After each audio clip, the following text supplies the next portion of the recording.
Herzlich willkommen bei Bisschen Psycho für ein bisschen mehr Klarheit. Heute bin ich, Katharina, einmal allein und nehme euch mit in ein Interview. Bisher hat die Jara schon 2 ganz tolle Gäste mit dabei gehabt und heute habe ich das Vergnügen, dass ich auch einen Gast hier mit dabei habe und ein paar Fragen stellen darf. Heute geht es auf jeden Fall in die Richtung mentale Gesundheit, aber auch körperliche Gesundheit und wie das alles klappen kann, wenn man hauptberuflich Sportler ist. Heute geht es also in die sportliche Richtung. Freut mich voll, dass du mit dabei bist. Und ich würde sagen, da starten wir direkt. Und etwas muss ich euch noch beichten, nämlich ist die Person, die heute hier ist, aus Kanada. Das heißt, wir werden das Interview auf Englisch führen.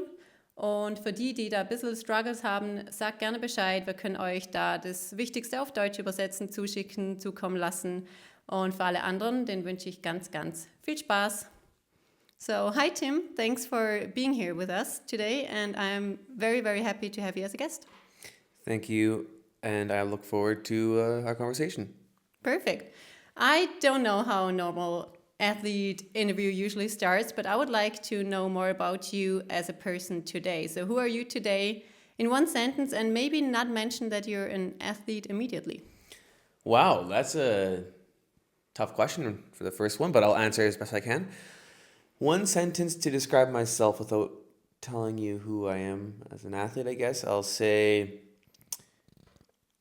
ooh. I know it's very mean, and I did this just for the people listening here, because what I read in the research before is that athletes mostly just answer that they're athletes and that they don't really think about it too much who they are off the field, off the ice. So I was curious what will happen if I ask this question. Yeah, okay, yeah, that's a good question because I have no idea what to say. I usually say, yeah, I'm a hockey player, and Yeah. that's how it starts. But I'll say I'm a nice guy. I like to think I'm a nice guy with positive energy and positive outlook on life. Yeah, that's what I would give myself. That's what I would say about myself. I know Yeah. it's high praise for yourself, but hey, we'll start there. I would take it, and I just say it's true. I know you since like over 4 years now, so I can admit that also this description about yourself is pretty accurate. So very interesting. Of course, we want to know more about hockey and the athlete lifestyle too. But first of all, maybe you tell the people, where do you come from? Where did you grow up? And maybe also what kind of kid were you? Were you like the easygoing kid? Were you a competitive kid? Were you maybe a bit of a troublemaker? Who were you? All right, so start from the beginning. I was grew up in Canada, as you mentioned before, I think, and I grew up in a small town called Wilcox in Saskatchewan, about the population of 300 people. Wow. My That's super tiny. That's very tiny. I had a family of 10, including my parents and myself. So we made up about, what is that, 3% of the population? My math isn't very good. So 300 People, 300 inhabitants, and we were 10. Yeah, I'm good at math, but I'm stressed now because I don't want to say anything wrong. So yeah, we'll All right. Google it later. I think it's 3%. Anyways, Okay. so tiny place I came from. I had a big family growing up, 7 siblings. I was a very competitive kid growing up. My whole family was. And I had a really bad temper. I got mad very easily. And I still had that a little bit, but I've grown up a little bit more and matured so I can control my temper a lot more than I used to. And being a hockey player from small town Saskatchewan, it was, that was the main sport. And I was fortunate enough that my parents put me into it. And I was fortunate enough to be good at it. And I, had a very interesting upbringing because hockey was a huge part of culture down in Canada. And like I said, I was fortunate enough to be good at it and made some friends, made some enemies, and had a lot of fun on the ice. So that's kind of my upbringing and kind of a little bit of an insight of who I was as a kid. That's interesting because most of it you mentioned was also hockey related again, but it makes total sense if you say this was the biggest part so far of your life, right? Mm-hmm. So back to that, you have 7 siblings. All of them, if I understood it wrong, played hockey. We're all competitive. How did a day look like as you with your siblings, 7 siblings, which is actually crazy in a town of 300 people? Yeah, it was really busy. My parents were extremely busy. As soon as school ended, I'd get out of school around 3 p.m., a little bit earlier, because school always ended in Canada, where I was from, it ended at 3:20 p.m. usually every day.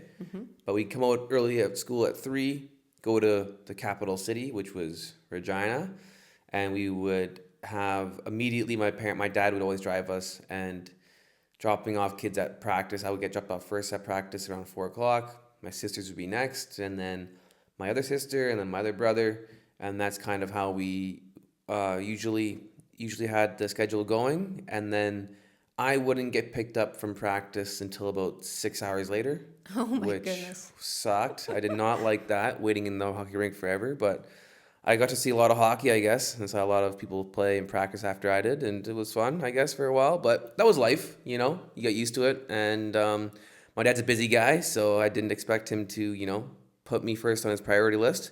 He had lots of things to do first, like shopping and, piano lessons and singing lessons and all that kind of stuff, which I didn't do, but my sisters did, and my brothers and stuff like that. So anyways, very busy growing up, but that was just the way it was. That's interesting. That means, first of all, your sisters had hockey in their life, had singing in their life, had piano in their life, had school in their life, and parents to figure out to be on time everywhere, put the kids into like all of the schools, which is nuts to me, but I respect it big time. And I was wondering, when you say 6 hours a day, for example, at practice, just first of all your own practice and then waiting for the other ones to be done. How was that? Was there a time where you're like, oh my God, I hate this sport. Like, I don't want to be here anymore. Why can I not just play soccer alone and, I don't know, in my backyard and don't have to be here in this ice cold rink for 6 hours a day or something?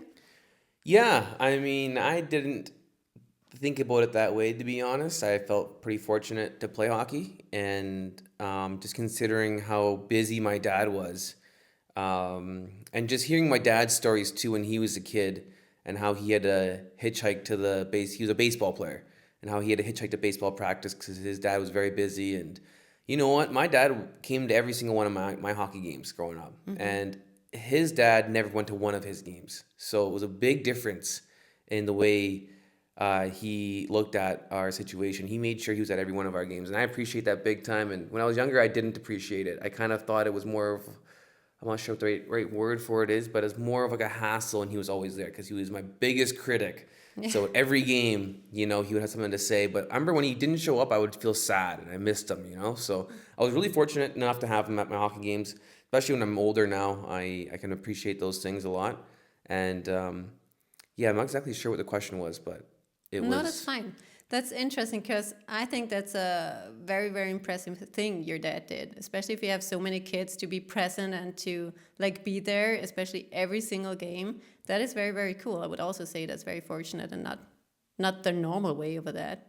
No, it wasn't at all. My dad was retired then, so his day would start after our school day would end. But my dad was notoriously late, always, for everything. Always late. He was always on his time. But that being said, though, I think when you have so many kids to worry about and so many places to be, it's easy to lose track of time. And when you're trying to watch everybody play at the same time, you're kind of racing all over town. And he collected just a absolute treasure of, I won't say a treasure, it was a opposite of treasure, because he got a bunch of speeding tickets all the time and lost a lot of money that way. But he had a lot of places to go, and he did the job, so I'm very fortunate for him. And like you said, I think you asked before about being at the rink for 6 hours at a time and how that made me feel, that kind of thing. Yeah. That was just a way of life at that time. I never thought anything of it. The only time I remember I was like concerned or worried is when I would usually get dropped off around 4 o'clock and get picked up around 7 or 8. So it wasn't 6 hours, I guess. It was more 3, 4. And then one time he didn't pick me up till about 11:30 at night. And that was, and I had no cell phone back then or anything like that. So that was the only time I was concerned. I wasn't mad or anything. I was just wondering if something happened or something, because I was like, it's 11:30 p.m. and the rink guy's closing down, and he's asking me, where's your dad? Like, is he gonna come pick you up? Or I told him too. I was like, I can wait outside, and the rink guy was cool. He just said that, yeah, we'll just wait here together until your dad comes. How old were you? I was old enough. I was probably 16. Okay. Yeah. And what was the reason? Did Or 15, something sorry. happen or? Yeah, he I can't remember exactly what happened. Yeah, he either I think he just forgot to pick me up. Okay. And he had That's the best case scenario. Yeah. an accident or anything. No, nothing Just bad had like that. Just he's forgotten. He had a lot of things to do, and I too just many wasn't. things on his mind. Yeah, that wasn't really a priority, I guess, or a top Okay. priority. That was one of the bottom priorities. But like, that being said, though, no problem at all. Never had a grudge about it or anything. I was when he picked me up, I wasn't like, oh, finally you're here. I was just so happy that he came to pick me up. I was like, oh, my ride's here. I'm good to go. Thanks, Rink guy. He's a beauty. But yeah, that's kind of how that went. Oh, that's very interesting. Also, such a big family, which is very rare these days. I don't know anyone in my age, actually, who has so many siblings. So how was that growing up with 7 siblings? Yeah, it was tons of fun. Both my parents were retired at the time. My dad was retired, and my mom actually worked for my dad. I think so. They were both home basically, majority of the time. So I was very lucky for that. Yeah, we had a full house. It was always dirty. My mom was either cleaning, cooking, or doing laundry. One of those Oh my three things. goodness. Yeah. Almost all hours of the day. It was insane. And looking back on it, we weren't the best kids, I guess, because she'd be cleaning and we'd be making it messy immediately. Because kudos to my parents though, like they didn't put any like real restrictions on us. We were allowed to shoot pucks and destroy the house and that kind of thing and have fun as kids and be real kids with no leash on you, I guess you could say. And when I would go visit my friends' places, it was the opposite of that. Like their houses were immaculate, so nice on the inside, nothing was broken. Very, very clean house, and they were, raised, I guess you could say with quotations, properly in a way, or not properly, but maybe more normal, where we, as in the McGauley household, were raised a bit more chaotic. And yeah, we were shooting pucks everywhere, stick handling. Our home was almost like there was holes in every wall because of, You did it inside the we were house. shooting pucks outside, we would stick handle inside, we Wow. play hockey inside. So there was like just the house was, I wish you could see a picture of it. It looked like there was a million mice living in our place just because of how many holes were in our wall. It was crazy. But it was cool because they let us do that. And my dad kind of, sacrificed the house for our well-being or our future of playing hockey. So that's kind of how that went. And, I appreciate him for that. So So that means hockey offside, or how do you say, away from the house, and hockey also at home. How did it go? Because you said you grew up with your whole family in this little town of 300 people. But what happened? When did you move out? When did your maybe also career start? Take us also to that place, please. yeah, so I actually originally grew up in a place called Nelson, British Columbia, small little ski town. That's where I was born and raised until I was probably grade 2. And then we moved to Saskatchewan because it was more hockey focused. And we went to a school called Notre Dame, which was a pretty prominent hockey school in Saskatchewan and in Canada for that matter. Some big names have gone through there. So we went there to play hockey as a family. And from grade 3 on, we lived there for 20 years, or I think it was 18 years as a family before we all moved back. And it was busy. It was lots of things to do, lots of hockey to be played. And it was a really fun time. Honestly. But what happened after Wilcox, you said in the beginning? Where did your journey go? My journey, so it started in minor hockey in Saskatchewan. Then I got drafted when I was 14 years old to the Saskatoon Blades of the Western Hockey League in the WHL. So that means, wait, you moved away from home, or was it close to the Wilcox Yeah. area? So Saskatoon was only 2 hours away, 2.5 hours away from my hometown, so pretty close. Considering how big the Western Hockey League was. Western Hockey League consisted of British Columbia, Alberta, Saskatchewan, and Manitoba. So if you have any kind of idea about geography in Canada, you would know that's a big chunk of land to cover. So I was very fortunate enough to be drafted 2 hours away from my hometown. I then got traded when I was 15. I only played 5 games and then got traded. Can I interrupt you for a second? Yes. What does drafted mean for the people who barely ever heard hockey? What does drafted mean? Yeah, so it starts in Canada. There's 3 major junior leagues. It's called the CHL, the Canadian Hockey League. And in the Canadian Hockey League, there's 3 leagues. There's the Quebec Major Junior Hockey League, which is Quebec, and the east side of Canada. There's the Ontario Hockey League, which consists of Ontario and a bit of teams from the United States. And then there's the Western Hockey League, which I talked about, which is where I'm from, Western Canada, and also a bit of the teams from the South or from the States in the Washington and Spokane, that area. So in order to get to one of these teams, you get drafted when you're 14 years old. But what does drafted mean? Drafted means the teams that want you will see you. They scout you. They have scouts that come and watch you play. And then the draft is when all the teams get together and they say, okay, we want this kid that we saw from Regina, from Wilcox. So we're going to pick him in the first round. Okay. So now I got drafted in the first round, let's say. And that continues for 7 rounds. Okay. So that's kind of how it works. So that's what happened. I got drafted as a 14-year-old to Saskatoon. You don't get to play, so you get drafted at 14, and you don't actually play until you're 16 is your first eligible year, which I didn't make the team as 16-year-old. I got cut, and then I made it as a 17-year-old in Brandon after I got traded to Brandon. Well, that's very confusing, to be totally honest, for people who are not really in the hockey world.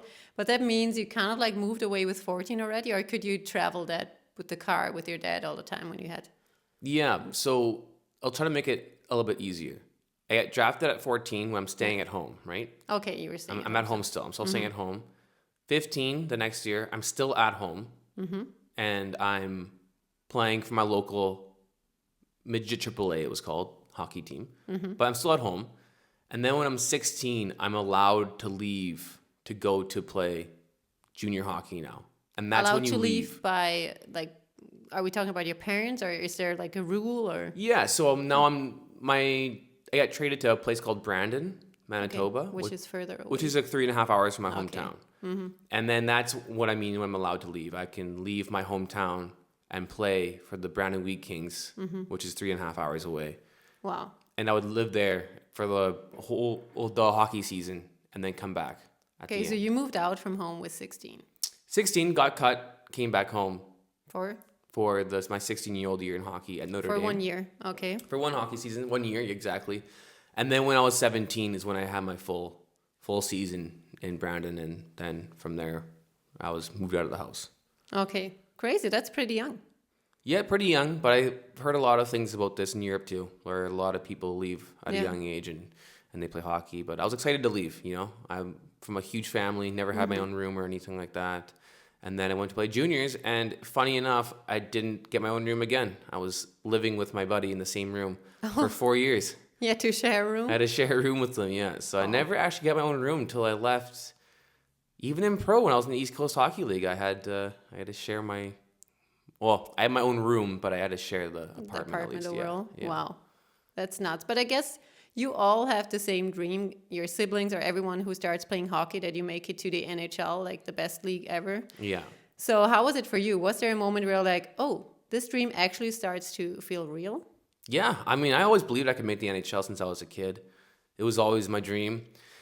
And yeah, I wouldn't say where it started to feel real. When I got drafted into the Western Hockey League, I was a high draft pick, so I felt that was a big boost to my confidence. When I was 19 years old, at the end of my 19-year-old year, I was signed to the Washington Capitals in the NHL. And that was a big thing for my confidence as well. And of course, I'm thinking I'm making the NHL the whole way. I think the better question maybe is, when did you realize you weren't making the NHL? Okay. And that was a tough time, because I remember that. And it always felt terrible. You know, a really tough feeling when you know like your dream is getting further and further away, and reality starts to hit you like, oh man, I'm not going to go back there, you know? And that hurts, because it was a dream since you could remember. Okay. And when did you realize like, oh, this dream maybe goes further and further away? I think when I left to Europe, when I was 24. I think I was 24. I left to Europe, and that's kind of when I was like, all right, I'm not going to chase this dream of playing in the NHL, because, you know, chasing the dream it's not very financially the smartest move, I guess. You make more money in Europe. You play less games. When I played in North America, I was up and down with the American League East Coast. You play a lot of games. You play against a lot of players who are big, heavy. They throw huge hits. They want to fight. It's just a lot more of a rougher league in North America. American League especially. The East Coast is even more rough, I think. And it's hard to play in those leagues for that long of a time. And you play in 75, 80 games a year. Wow. Regular season. So it's a lot of games on the body compared to the 50 you play here in Europe. So Yeah, that sounds like a big difference. But I also feel like when we talk now that we kind of like miss a part because you said, oh, it felt like I'm getting close to the NHL dream when I got drafted to the Washington something. Sorry, I can't Yeah, remember. yeah, it's all good. And then you said, okay, but it kind of like also at the same time felt like you were stepping a bit away of your dream. What happened in the meantime? Yeah, so when I got drafted, I obviously things were going great, felt good. I had a really bad shoulder injury, which held me back a little bit, but that wasn't really that big of a problem. I think it was more just the opportunity you missed. That was a problem. When I was signed out of juniors, usually when you're a signed player, you play immediately in the American League, and I was going through my shoulder surgery at the time, so I missed that opportunity. And yeah, that hurt a lot because I didn't really get my real fair shot, I guess, at the NHL or at the American League for that matter. And yeah, so and that happens sometimes. That's life. You need to figure out how to bounce back and get back at it. But that injury I had, it definitely was a big speed bump in my pursuit of the NHL, I guess. That's tough because for me, it sounds like you gave it all. Because an injury is something on the outside that happens to you that you can't really control. You can control, for example, that you train a lot, that you look after your physical health with like eating good. You can look after your mental health with like meditating and stuff. But then an injury happens. How do you get along with that when you realize, wow, this just happened to me and it totally changed the way of my career? Yeah, I think that's something that's you just have to accept. You know, when you play hockey or you play a very dangerous sport, those are things that come with it. And you can't have that mentality of, poor me, I can't believe this happened to me. I mean, you can have that mentality, it's very natural, I think. But at the end of the day, you have to accept the fact that you play a sport voluntarily where injuries happen, where unfortunate circumstances happen. And the faster you accept that, the better it is for your mental health, probably. And I think it helps you move on and grow as a person. That's why I think sports are so important for anybody growing up. It's just to battle through this adversity that sports naturally gives you. It's something that helps you mature as a person and to get along with, unfortunate circumstances or that mentality of, why did this happen to me at this time? It was such an important, because it happened to me at arguably the most important time of my whole career, right when I'm on the verge of breaking into the NHL. Like that's when it happened to me kind of. So it's like, wow, that's of all the times it could have happened to you, that could have been the worst possible time out of your entire career, And so be it, that's what happened and you got to move on from it. And I think that's it's part of learning and growing up, So yeah, does it suck? It totally sucks. I'm not gonna sit here and say it doesn't bother me because that bothered me for a long time. But it made me into I think a better person, a stronger person, and it helped me realize that this isn't just about sports; it's about life as well. I think life can be a little bit unfair if you want to call it that, but I think it's about how you respond. Because my situation is not that bad if you look at the grand scheme of things.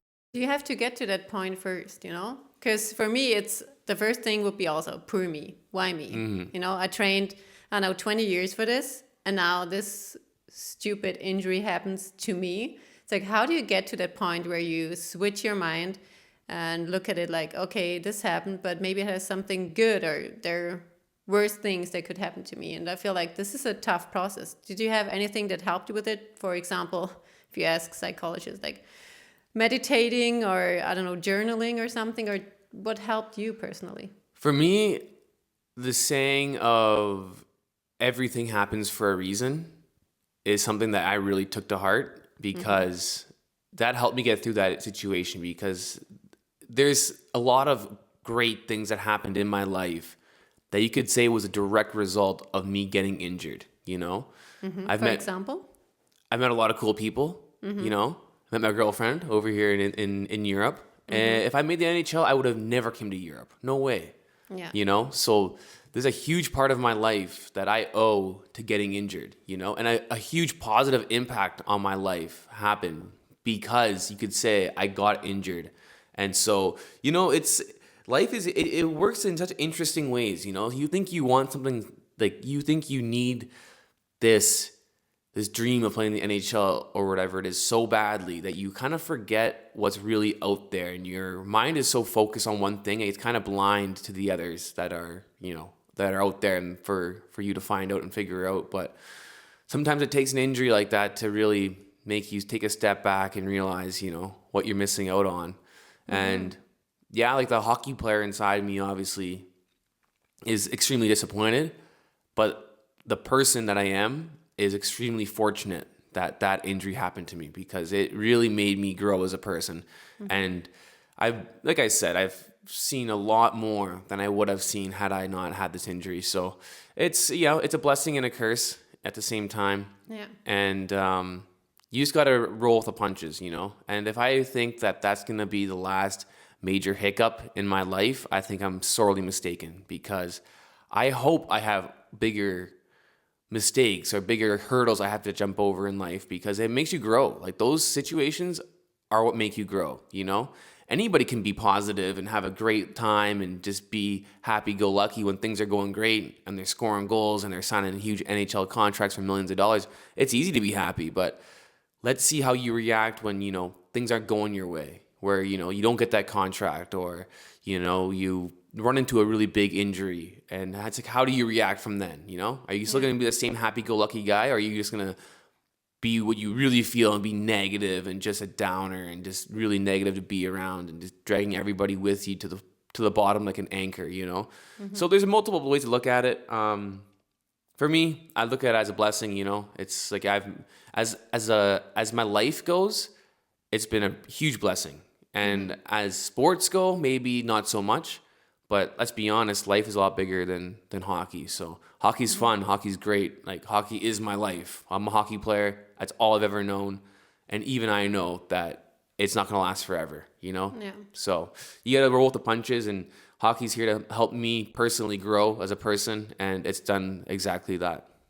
Oh, that's a very mature way of seeing it. So that speaks for you. But also what I hear out of what you're saying is that also time helps, You experience Europe, you experience traveling, and then all of these good things you're allowed to feel here or experience, like I said before, make you realize maybe it wasn't as bad as it was like back that moment it happened to you. So you said that injury happened, made you realize, okay, NHL might get a bit like further in distance than I would have wanted it. So you decided to go to Europe.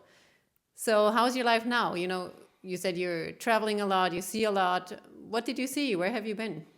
Yeah, I've been a lot of places since leaving North America. I started off in a small town in Fredrikstad in Norway. It was my first year. After that, I moved to Innsbruck, played hockey in the Austrian Hockey League. Most beautiful town on the planet. It's gorgeous town, gorgeous town. This is where Yara and I studied. That's what I'm saying. And that's where I met you, obviously, which is cool. Really, I'm not gonna, unbiasedly, I would say, is one of my favorite cities on planet Earth. So, high praise for Innsbruck. After that, I went to Ingolstadt for a cup of coffee, basically, and then went to Kassel for my following year, for my third year in Europe. After that, I went to Fehérvár, Székesfehérvár in Hungary. Okay. And then after that, I went to Norway again, in Oslo, for a season. The main city. The main city in Norway. And then this past season, we were in Krimitschau in Saxony, East Germany. East Germany, yes. East Germany. A lot of countries in how many years? Yeah, so I've been probably 4 countries in 5 years, I think it is, right? Norway, Germany, Austria, Hungary, Norway. So that's what it's been going. Wow, that's impressive. But how is it for you? Because you come as a, let's say, beginning of your 20s from North America. Is, I guess, the thing where you grew up. And then you see Norway, different culture. Austria, different culture. Hungary, totally different culture as well. Like, how do you cope with that? Is it something... Yeah, obviously it makes you richer in the long way, but how did you cope with it? Because also what is important to say at this point, you come here alone, all by yourself. It's not like you have your family with you. You sit in this plane, fly 10 hours, and then you're alone in a new country, meeting tons of new people, and then, yeah, do the thing over here. Yeah, I mean, leaving was scary, I'm not gonna lie. But my whole family flew the nest, so to speak, when they were young, you know? I was the last one to leave North America. So I was looking forward to playing in Europe for a while. Wait, all your siblings left Canada at that point? At some point. Yeah? Wow. Yeah, at that point for how old we were. I mean, I think everyone did except my youngest brother, who was still in school at the time, maybe. Yeah. But for the most part, everyone's left. You know, everyone left and they Wow. all lived in Japan or Ireland or Norway or, you know, all these countries they've been. And I, at the time, have only been to two, Canada and America. So, yeah, it was a big change. Coming over by yourself, obviously, is a bit scary. The culture shock would have been worse had people not spoken English. But luckily for me, I'm an English speaker. So I got along pretty easily with most places I've gone.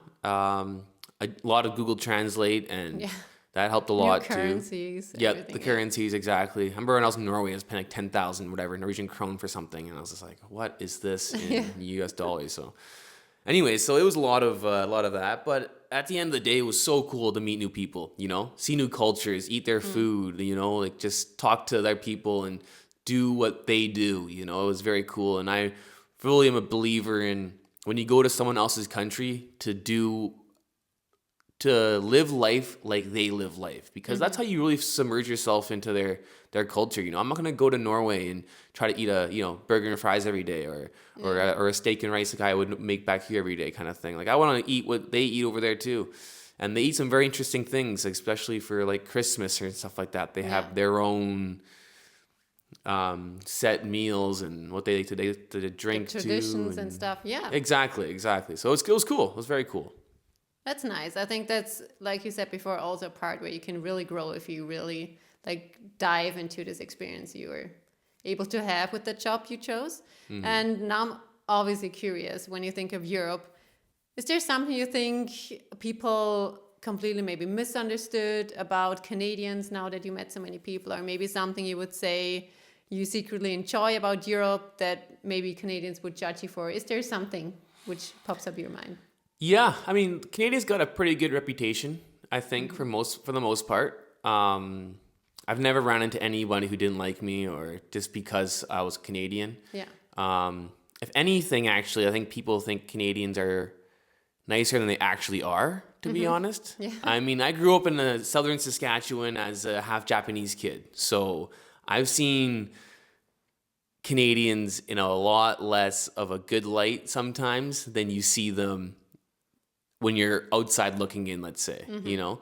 Because, I mean, I played hockey too. I was a good hockey player when I was younger in Saskatchewan. So, you know, I had, you get some racist things thrown at your way and some not very nice things said to you. Yeah. But that's also hockey too. Canada, they love hockey, and that's a number one sport. So I think guys are going to, go hard in it. And, but Canada's awesome. We've always had a good reputation everywhere. I love Canadians. I love being a Canadian. It's great.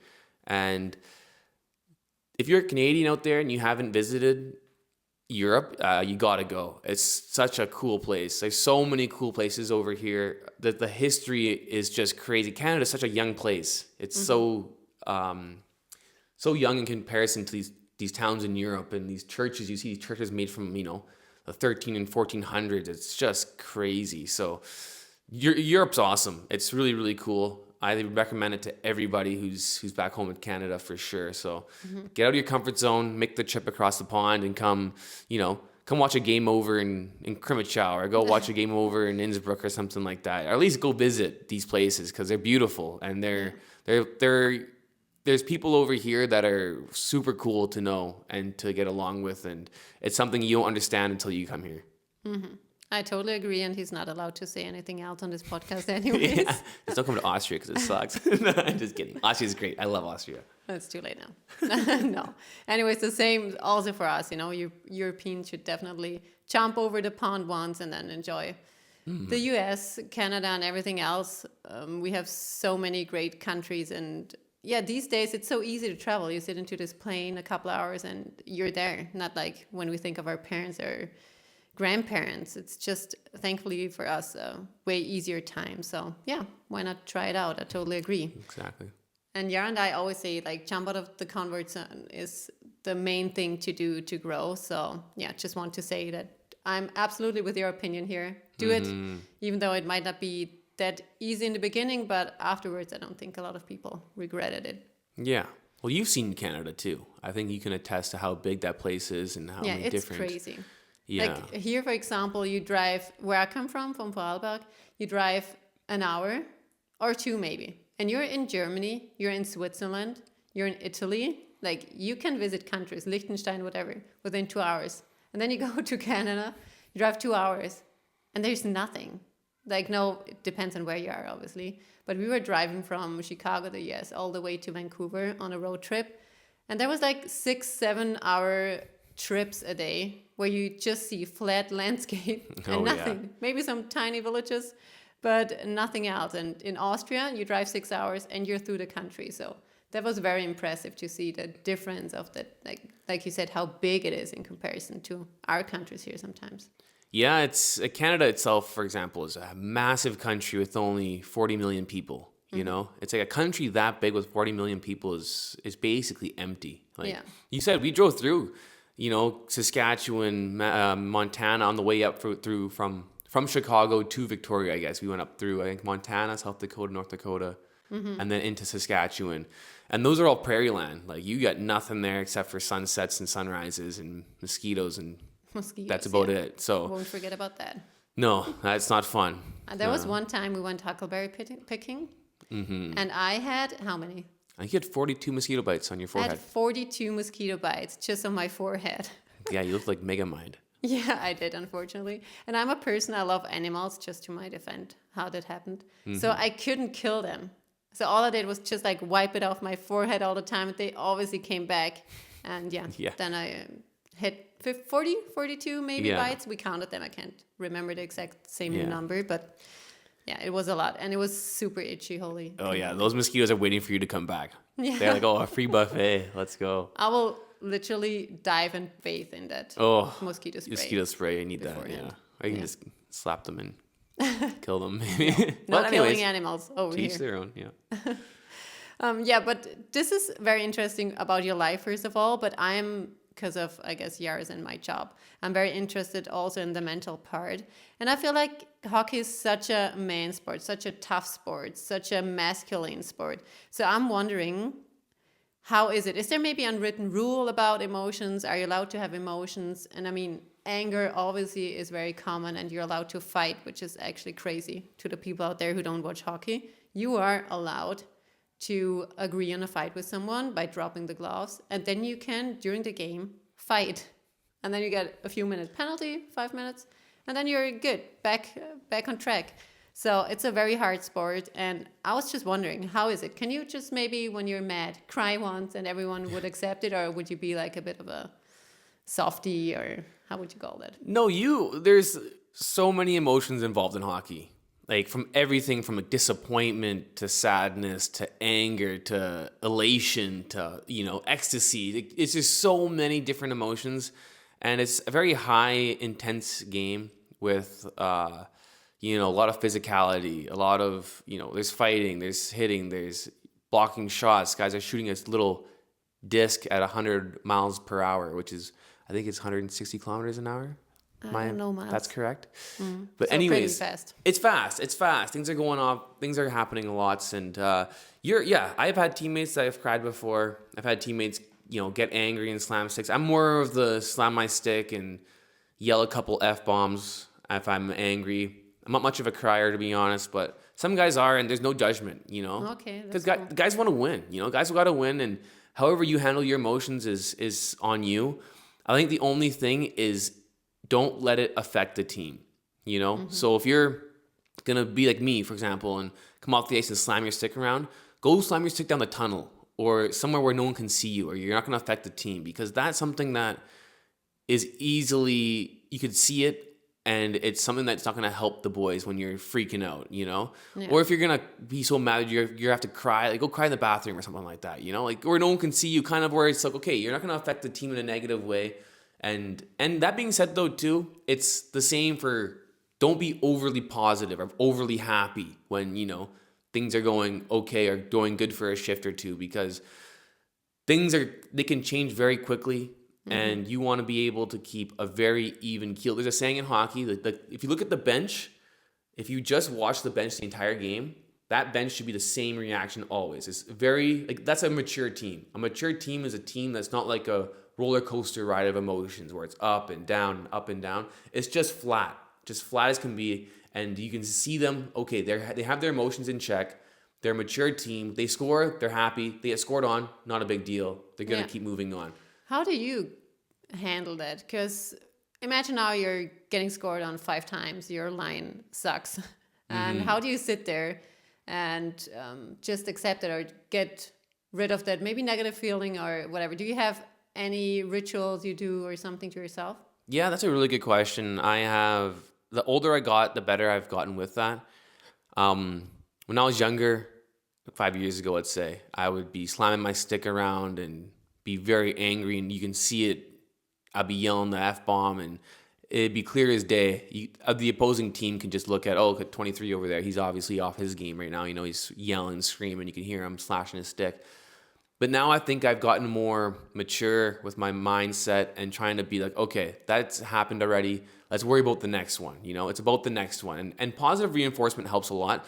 There's this Roger Federer speech he had, and it was very good actually for any athlete out there. But he was saying how in tennis, I'm not a tennis guy, but he was saying in tennis there's a bunch of matches or points or whatever they get, right? And he's like, I'm not going to win every one of my points. It's like, that's not going to happen, But every time I lose one, I'm not thinking, oh, damn, that was so bad. How did I make that happen? I suck. I got to be better.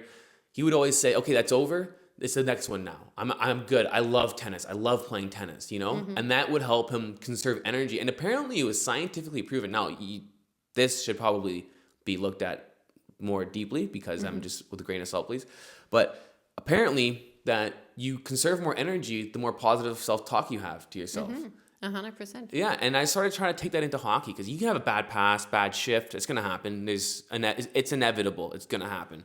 And it's about the positive self-talk. It's about the next shift. So I have a bad habit sometimes of coming off the bench and be like, oh, I suck. I was a terrible player. What are you thinking? That's a natural reaction for me where I've been learning to try to turn it around and be, okay, that was a bad pass. It's okay. The next pass is going to be good. I love this game. I love this sport. I love how it challenges me to be better, And so it's positive talking. Positive self-talk is what Roger Federer was talking about. And obviously that guy knows what he's doing. So I think that's something that, I'm trying to incorporate more into my game is that positive self-talk, especially this year with how negative it's been and how bad the year has gone. That positive self-talk it was crucial, and it didn't work, but it was definitely crucial for my positive mindset. That's for sure. So you had a tough year last season? Yeah, statistically wise, it was a very tough year. But I mean, those years happen. They help you grow as a person too. And I went through some real struggles this year where I'm just sitting at home at night, being, just thinking like, what can I possibly do to turn this around? And then just telling myself it's gonna turn around. It's gonna turn around, and it never did.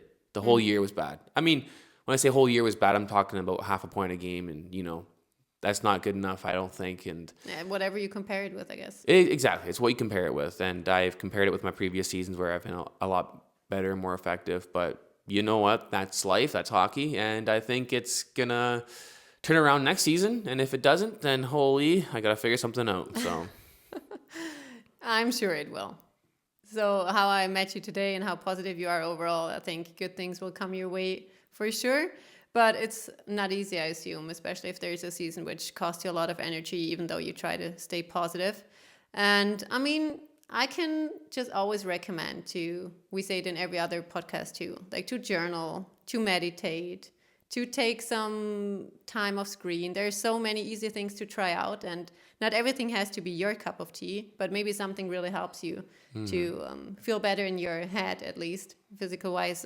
You should know better what feels good or bad. Yeah. But these are the things we always say. They're super easy to do. Maybe try out. Maybe something is there for you and helps you. And yeah, that's always what we want to tell our listeners here. And also what I think, if you think back when you were a 14-year-old, or a 14-year-old, let's say, comes to you and asks you about, my dream is also to become an NHL star, and I would sacrifice everything for that dream. Would you encourage that kid to do so, or would you maybe warn them? What would you say? 100% I would encourage them. Yeah. Even if they sucked and they weren't very good. It's like, yeah, go after that dream, you know?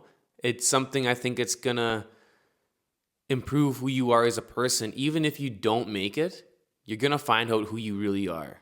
Because sports is difficult. It's one of those things where it's not going to be like, somebody coddling you and being, oh, don't worry, that's okay. You're doing good, even when you aren't doing good. Like, sports is going to show you how you're doing. If you're doing bad and you're not good at at playing hockey, let's say, you're going to find out real quick when you're on the ice and someone's, skating way faster than you, or they stick handle way better than you, or they shoot the puck harder than you.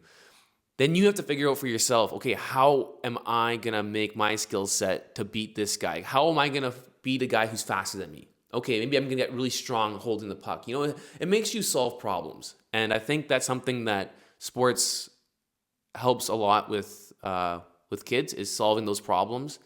And it's going to help them. So if I was 14 again, or if and I've had some younger people come up to me and ask, what they think about their game or what I would recommend for, training and that kind of thing. And I always say, as long as you bring a good work ethic to wherever you're going and a mindset that you want to get better and you want to win, first of all, it's, sky's the limit for you, and keep on going. Because even if you don't make it, you're going to find out a lot about yourself. Mm-hmm. Nicely said. That's also something I wanted to ask, because if someone is where you once were, like facing the end of something that defined you or them, what do you think they would need to hear? What would you have liked to hear at that moment where like, okay, NHL might be history for me? Yeah, I mean, it's obviously a tough realization when you realize that your dream is over. It's not like, and for me personally too, it's like the dream can still be alive. I'm only 30, but I know I'm not going to go back to North America and do that grind again of playing through the East Coast Hockey League and then the American League. And, I'm pretty set on being in Europe. But I think at the end of the day, if that hits you, it's, like I'm a big believer in not how, more of the destination, more of the journey and less about the destination. So your dream is the NHL, let's say, that's your destination where you want to go.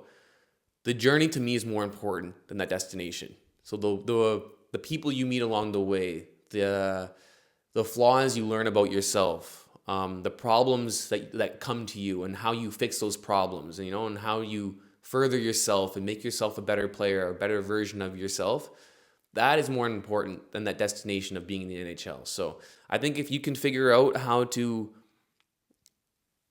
if you can figure out how to be successful with the right mindset, then if you make the NHL or not, it's still successful, Yeah. So there's plenty of hockey players out there that didn't make the NHL who are extremely successful as people, and I strive to be one of those people for sure.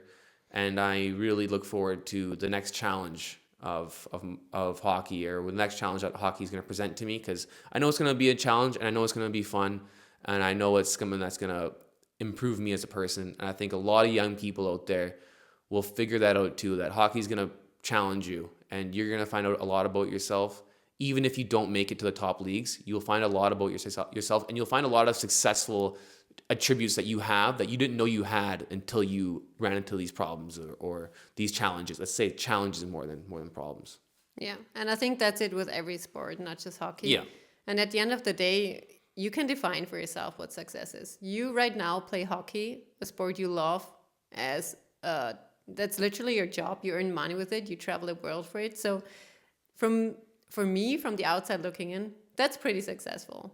But I just want to say it's always what you compare it with. If you think, okay, NHL is the only success I would want to go after, or it's the only success I would accept, then it might not be it. But from the outside looking in, you live your dream, like earning money by playing a sport you love. That's super, super cool.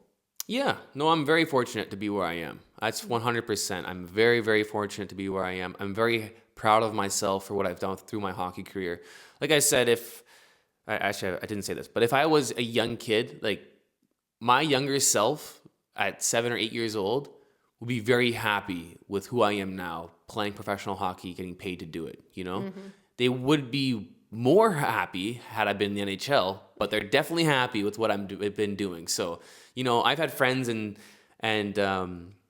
good work colleagues I've played with before who've played in the NHL, who making millions of dollars currently. And, you know, I look at them and you could always think, you know, I wish that was me, or that could have been me, or that should have been me, you know, woulda, coulda, shoulda stuff. But at the end of the day, it worked for them and it didn't for me.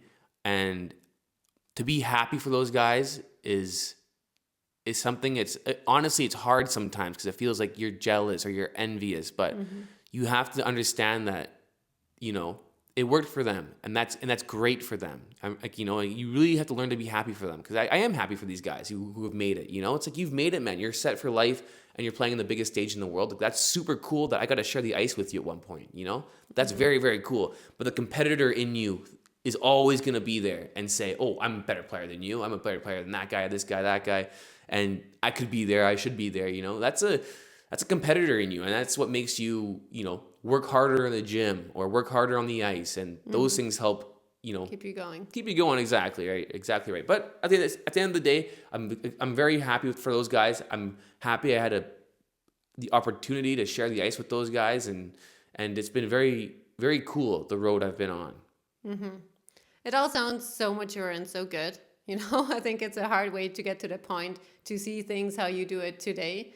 But I would also have so many more questions I would want to know, especially when it comes to mindset, to, like we just talked a bit about it, to comparison, to maybe what's there after the hockey career. Because in the beginning, when I ask you who you are and you're not allowed to use a hockey player, it's definitely hard to figure that out and be more than, how do you call it? Quotations? Just a quotation, a hockey player. Yeah.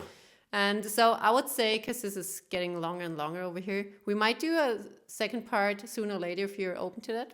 Yeah, no, that sounds totally cool. If anybody else wants to hear more about the life of I'm not going to say a struggling hockey player, but a hockey player, I guess. Yeah, just because of one bad season, you're not struggling. Yeah, I wouldn't say I'm struggling. Currently struggling, I guess, but that's going to change. You're being a bit hard to yourself, but that's fair. That brought you to that point, I guess.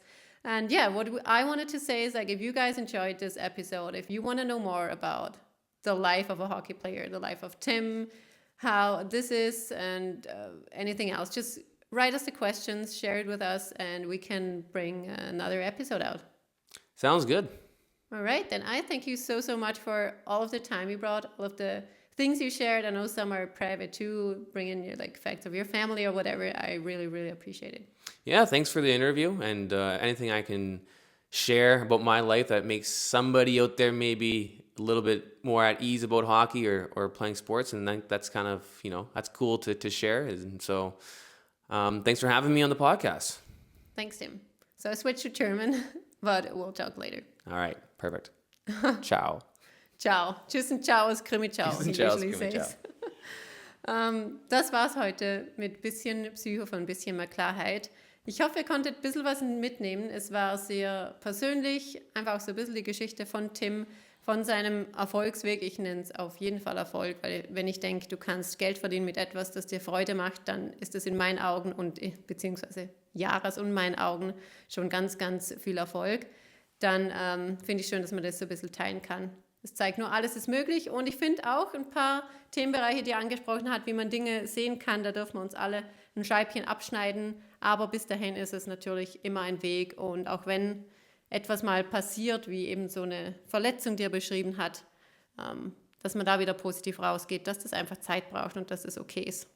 Wir haben alle unsere Pakete, und das dürfen wir auch gern offen teilen, deshalb finde ich solche Interviews auch immer total schön.